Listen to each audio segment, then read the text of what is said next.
Welcome back to Choptatsu. Di video kali ini kami akan melanjutkan alur cerita dari Kamen Rider Kuga di part kedua. Di episode sebelumnya, Kuga yang berhadapan dengan Gronggi belalang akhirnya berubah secara tiba-tiba menjadi biru. Dengan wujud itu, kemampuan melompat dan kecepatannya ternyata mengalami peningkatan. Namun sayangnya pukulan dan tendangannya melemah sehingga hal itu membuat Godai kebingungan. Sebelum kita ke alur ceritanya, kami tak bosan-bosannya mengingatkan kalau video ini mengandung full spoiler. Baiklah, tanpa berlama-lama lagi, inilah kisah selengkapnya.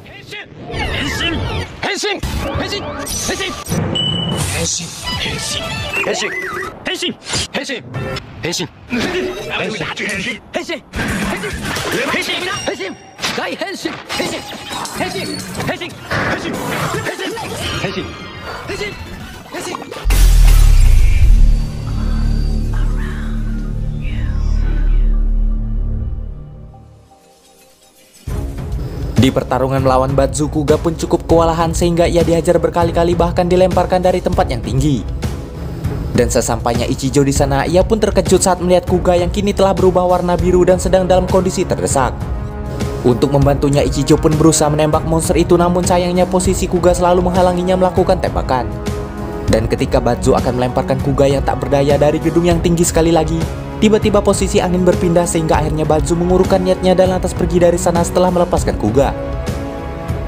Setelah membawa Godai ke rumah sakit, Ichijo pun menghubungi Sakurako dan memberitahu kejadian yang sebelumnya dialami oleh Godai. Di sana Sakurako pun cukup terkejut saat diberitahu bahwa Godai lagi-lagi mengalami perubahan ke warna biru. Dan setelah diberitahu bahwa saat ini Godai sedang terluka parah di rumah sakit, maka seketika itu juga Sakurako bergegas ke sana. Namun sesampainya di lobi rumah sakit, ia berpapasan dengan Godai yang terlihat seperti baik-baik saja. Di sana Godai pun langsung berpamitan pulang padanya dengan alasan ia akan beristirahat karena besok harus bekerja pagi hari. Setelah ia pergi, akhirnya terungkap bahwa ternyata Godai sedang kabur dari kejaran Tsubaki dan Ichijo karena merasa sudah baikan. Padahal menurut Tsubaki, luka Godai cukup serius dan bisa membuatnya tewas jika saja ia manusia biasa. Bahkan dengan luka seperti itu, Godai perlu waktu 1 bulan untuk memulihkan tubuhnya. Dan benar saja, ternyata sebelumnya Godai sedang menahan rasa sakitnya agar tak membuat rekan-rekannya khawatir. Di tempat sebelumnya, Ichijo akhirnya meminta maaf langsung pada Sakurako karena tak bisa menghentikan Godai untuk bertarung. Karena ia merasa ia dan Godai memiliki sifat yang tak jauh berbeda, yaitu keras kepala. Di perkumpulan para Gronggi, Batsu memberitahu semua rekannya bahwa saat ini ia sudah menghabisi 40 orang dan akan menyelesaikan sisanya di hari berikutnya.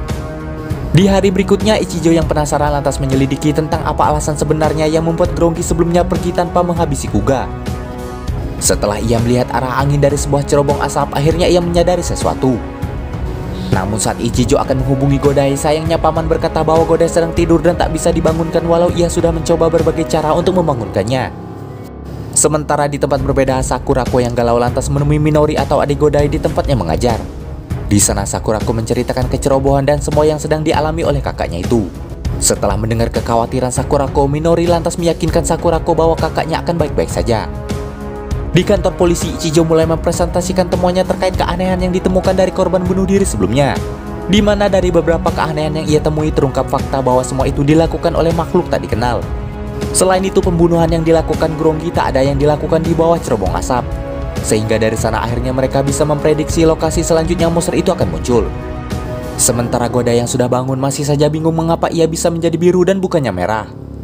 Namun dengan polosnya paman menjelaskan dengan analogi saus dan kecap, di mana yang berarti form itu berganti mengikuti situasi yang sedang dibutuhkan oleh Godai saat ia bertarung. Karena masing-masing dari mereka memiliki keunggulan yang berbeda. Sementara itu Sakurako yang sudah cukup tenang kembali menerjemahkan tulisan kuno sebelumnya terkait Satria Biru.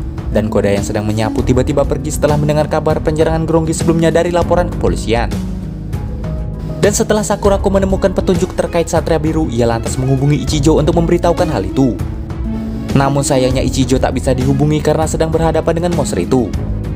Secara bersamaan, sebuah berita mengabarkan tentang monster yang sedang beraksi di area Yogi.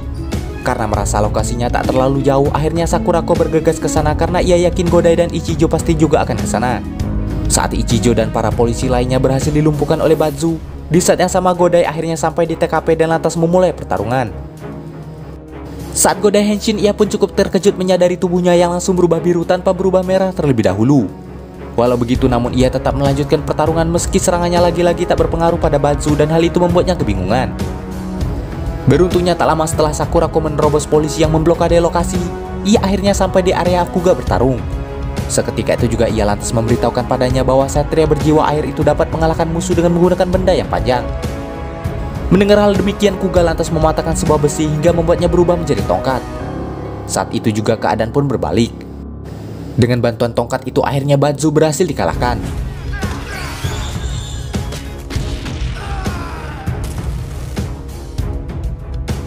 Beberapa hari kemudian di kantor, Ichijo kembali menonton video penyerangan di reruntuhan kuno sebelumnya untuk menemukan petunjuk terkait makhluk nomor 0. Akan tetapi di saat yang sama seorang polisi wanita membawakannya laporan kepolisian Nagano terkait makhluk nomor 0 itu. Sementara itu di tempat berbeda para Grongi menemukan sebuah radio. Dan dari berita yang muncul di benda itu akhirnya mereka sadar bahwa para manusia menyebut mereka dengan nama makhluk tak dikenal. Di saat yang sama Baruba membawa sekelompok Grongi berbeda yang sedikit lebih kuat di atas mereka sehingga terjadi perselisihan di antara keduanya.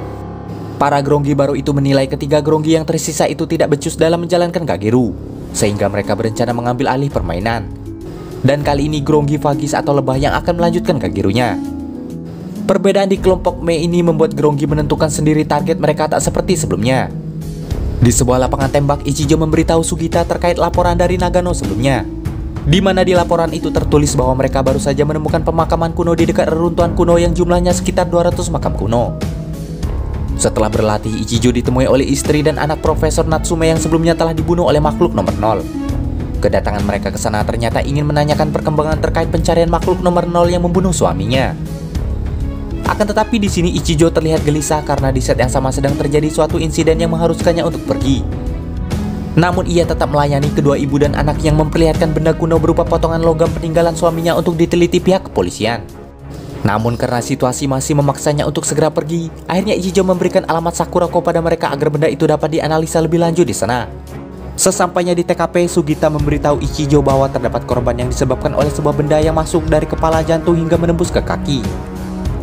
Selain itu di sana juga ditemukan sebuah lubang yang diduga merupakan alat yang ditembakkan secara vertikal untuk membunuh korban tersebut. Sementara itu di Universitas Jonan, Sakurako akhirnya mendapat sedikit petunjuk dari tulisan kuno yang ia terjemahkan terkait istilah Rinto dan Grongi. Dan tak lama kemudian ibu dan anak tadi akhirnya sampai di sana. Namun sayangnya mereka mengabaikan perasaan Mika yang berharap benda itu bisa membantu mengungkap misteri makhluk tak dikenal yang telah membunuh ayahnya. Sehingga Mika yang kecewa lantas pergi dari sana. Di saat yang sama Ichijo mengajak Godai pergi ke Institut Penelitian Nasional Kepolisian untuk menemui Enokida. Dan dari analisanya terkait kasus sebelumnya di sana ia menemukan jarum besar mirip seperti sengatan lebah. Sehingga ia menyimpulkan bahwa musuh kali ini beraksi menggunakan kemampuan lebah. Setelah diteliti, serangan yang dilancarkan ternyata terjadi setiap 15 menit dan bergerak secara spiral. Sehingga mereka akhirnya tahu di mana monster itu akan menargetkan korban selanjutnya. Di tempat berbeda, Mika yang terlanjur kecewa sebelumnya akhirnya mengancam pihak kepolisian untuk melanjutkan penyelidikan makhluk nomor 0. Karena jika tidak maka ia akan mengakhiri hidupnya. Saat monster itu kembali beraksi, Ichijo yang sudah menemukan keberadaannya lantas menembak gelang Guzepa monster itu hingga terlepas. Sementara Godai lantas henshin untuk memulai pertarungan.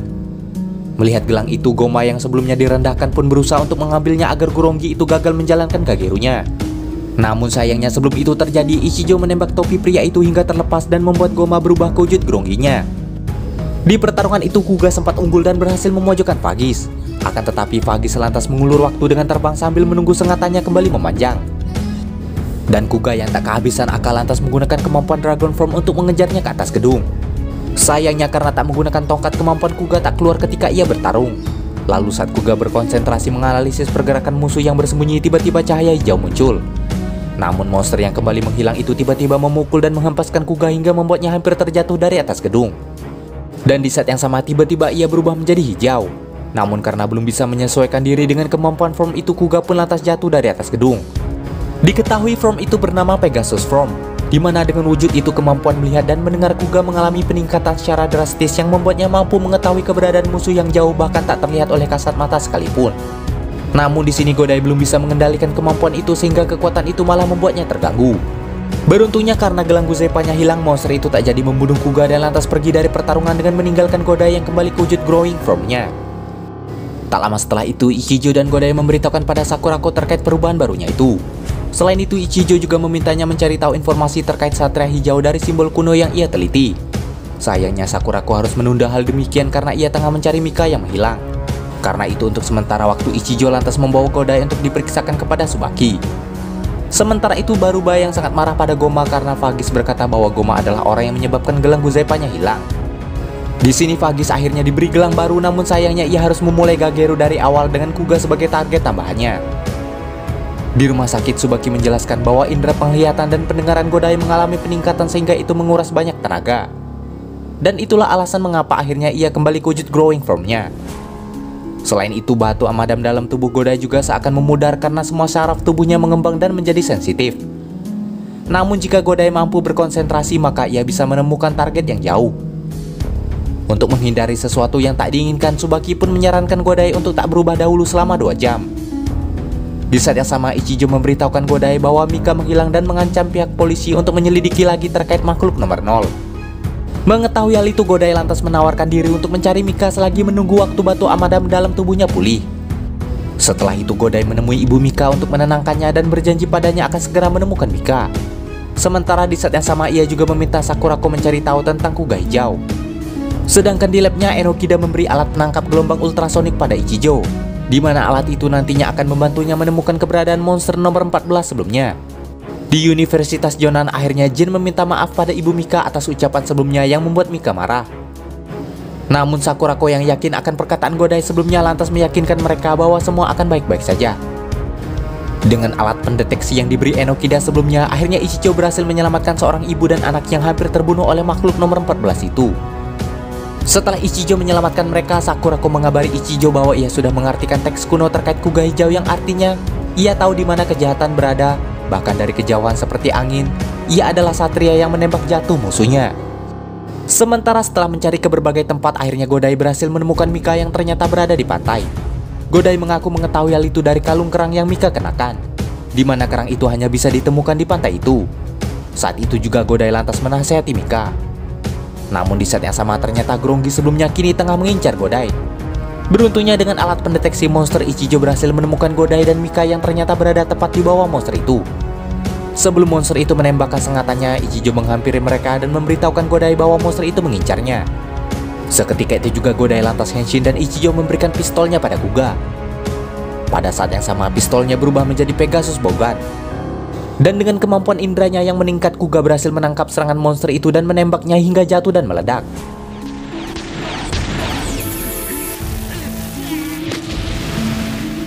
Dan setelah pertarungan berakhir, Godai pun merasa sangat lelah. Dan di saat yang sama Mika yang sadar akan kesalahannya lantas meminta maaf pada Ichijo. Beberapa hari setelahnya di suatu malam tampak seorang supir truk ingin memasukkan mobilnya ke gudang. Namun saat melihat pintu yang sedikit terbuka lantas membuatnya penasaran untuk memeriksanya ke dalam. Dan saat ia masuk ternyata di sana sudah ada sekelompok orang yang membuatnya ketakutan dengan sesuatu yang mereka lakukan. Lalu karena sudah ketahuan, pria tua itu akhirnya dihabisi oleh Goma. Dan pagi harinya lagi-lagi Godai memperlihatkan simbol Kuga pada pamannya. Namun sayangnya sang paman lagi-lagi tak paham dengan Kuga yang Godai maksudkan. Saat Godai akan bantu-bantu di kedai itu, di saat yang sama Minori sampai dan mengaku bahwa ia sedang libur. Dan karena Godai ingin pergi ke tempat Sakurako, ia lantas meminta adiknya itu untuk menggantikannya bantu-bantu di sana. Dan tak diduga ternyata hari itu adalah hari ulang tahun Godai ke-25 tahun.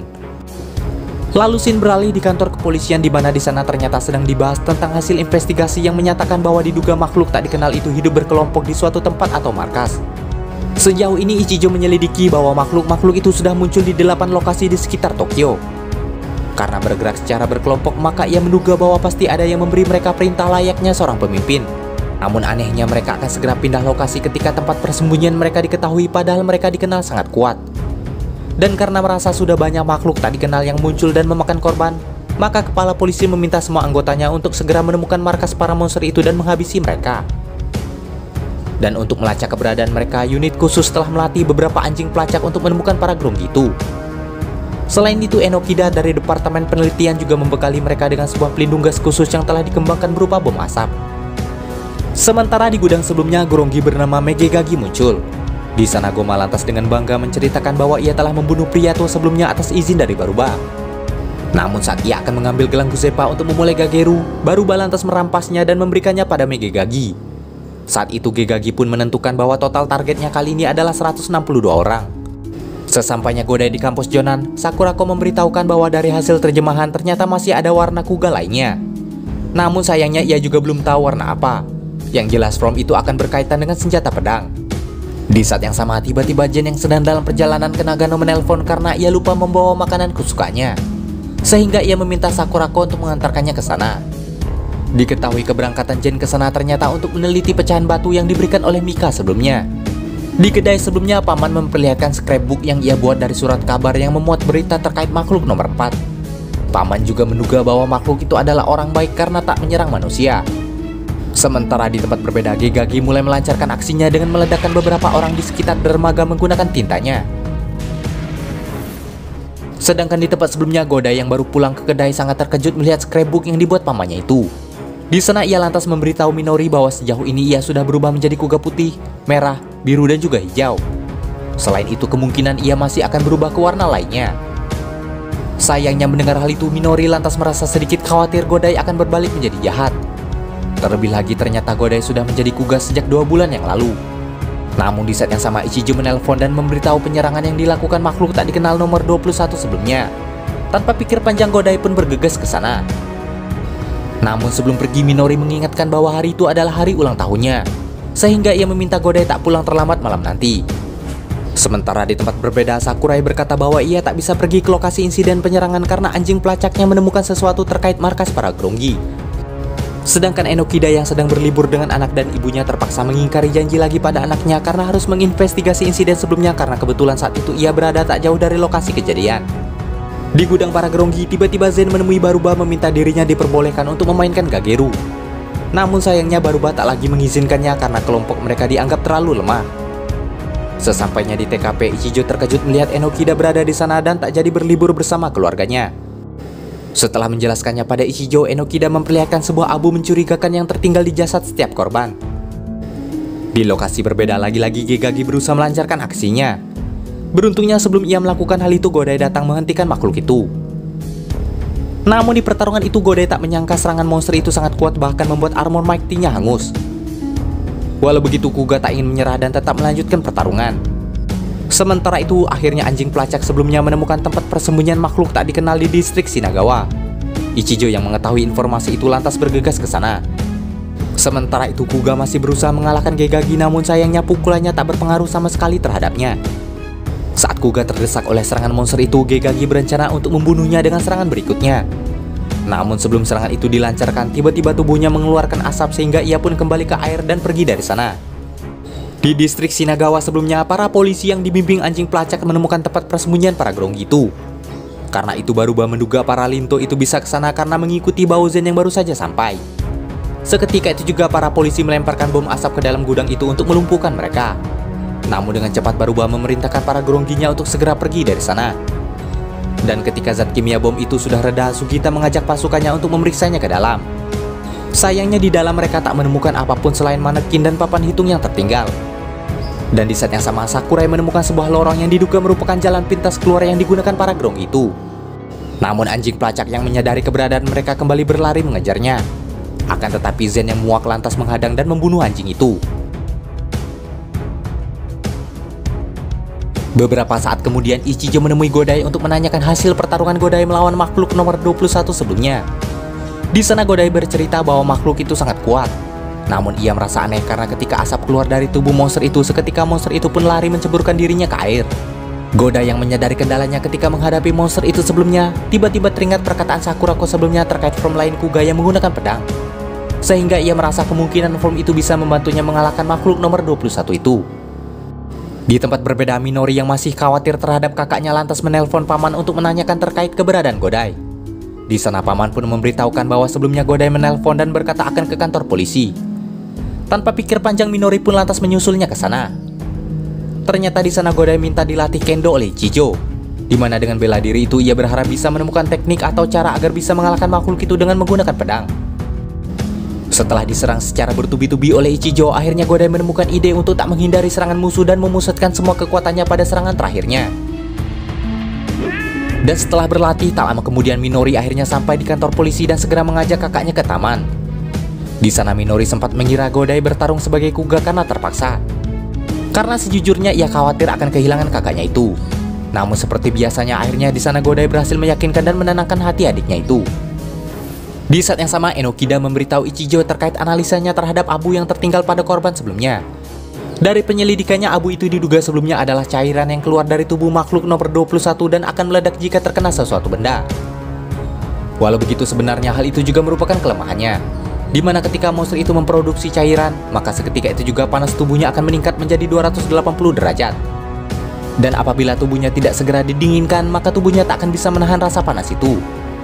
Dan itulah alasan mengapa monster itu kabur ketika berhadapan dengan Kuga sebelumnya. Karena lubang itu terhubung langsung dengan organ dalamnya, maka Enokida merasa bagian itulah yang menjadi titik lemahnya. Sementara setelah Godai menerima hadiah ulang tahun dari murid-murid adiknya, Ichijo memberitahukan kemunculan makhluk nomor 21 di daerah Ariake. Seketika itu juga Godai lantas bergegas ke sana.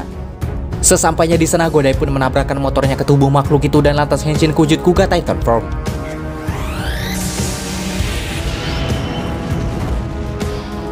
Dengan menggunakan stang motornya yang berubah secara otomatis menjadi pedang, Kuga pun memulai pertarungan dengan gaya latihan kendo yang sebelumnya ia lakukan bersama Ichijo.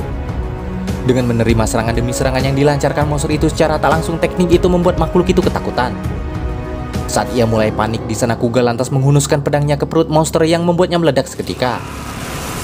Demikianlah alur cerita Kamen Rider Kuga Part 2 kali ini. Jangan lupa like, komen, subscribe, dan nyalakan loncengnya agar tak ketinggalan video terbaru dari kami.